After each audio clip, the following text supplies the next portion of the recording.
கடைசி ஒரு வாரம் அப்படி ஒரு சூழ்ச்சி யாரும் நினைச்சு கூட பார்த்திருக்க மாட்டேங்க. திமுக அதிமுக சேர்ந்து பார்த்திருக்கீங்களா? ஸ்டாலின் எடப்பாடியும் சேர்ந்து பார்த்திருக்கீங்களா? ரெண்டு சேர்ந்தும் ட்ரை பண்ணிச்சுங்க. ரெண்டு பேரும் சேர்ந்து முயற்சி பண்ணாங்க.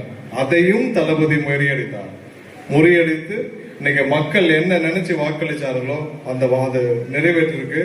தினமும் காலையில இருந்துச்சா முதல்ல செக்ரட்டரியேட் வந்துடுறாரு முதலமைச்சர்.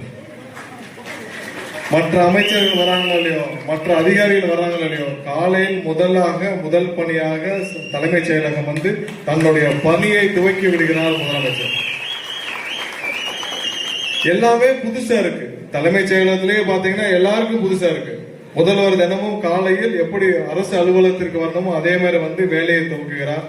ஒவ்வொரு நிமிடமும் அவர் வந்து எந்த வித வேஸ்டும் பண்றதில்லை. முதலமைச்சர் ஒவ்வொரு இடத்துலையும் எந்த வேஸ்டும் பண்றதில்லை. ஒவ்வொரு நாளும் அந்தந்த அதிகாரிகள் அந்தந்த துறையோடு மீட்டிங் முடிச்சுட்டு என்ன மாற்றுதல் செய்ய வேண்டும், யாரை மாற்ற வேண்டும், யாரை நியமிக்க வேண்டும், எந்த அதிகாரியை எங்க நியமித்தால் சரியாக இருக்கும் என்று ஒவ்வொரு நாளும் செயல்படுது. எந்த தடையும் இல்லை பாருங்க. 1000 ரூபாய் இன்னைக்கு வரணுமா, வந்துருச்சு. மாணவர்களுக்கு போக வேண்டிய நிதி வந்துருச்சு. இதே வேற எந்த அரசாக இருந்தாலும் இது நடந்திருக்காரு. ஒவ்வொரு நிமிஷம் எந்த தடையும் இல்லாமல் மக்களுக்கு வர வேண்டிய திட்டங்கள் போயிட்டே இருக்கு. ஏன்னா அவர் முழு மூச்சாக ஒவ்வொரு நாளும் செயல்பட்டு இருக்கிறார்.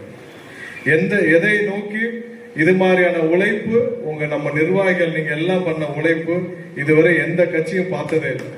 முதல் நாள் வந்திருந்த தளபதியுடைய முதல் கவனம் டாஸ்மார்க். தேவையில்லாத டாஸ்மார்க்கள் மூடப்படும் நினைச்சாங்க. கண்டிப்பா முடியாது. நம்ம திருப்பூர் தொகுதியில எங்கெங்கெல்லாம் நம்ம வாக்குறுதி கொடுத்தோமோ, எந்தெந்த இடத்துல தேவையில்லாத டாஸ்மார்க்கள் இருக்க வேண்டாம்னு நினைச்சோமோ அதெல்லாம் நம்ம கலெக்டர்கிட்ட பேசி முடியும். மக்களுக்கு தேவையில்லாத ஒரு கடையோ இல்ல தேவையில்லாத ஒரு விஷயமோ இருக்கவே கூடாது.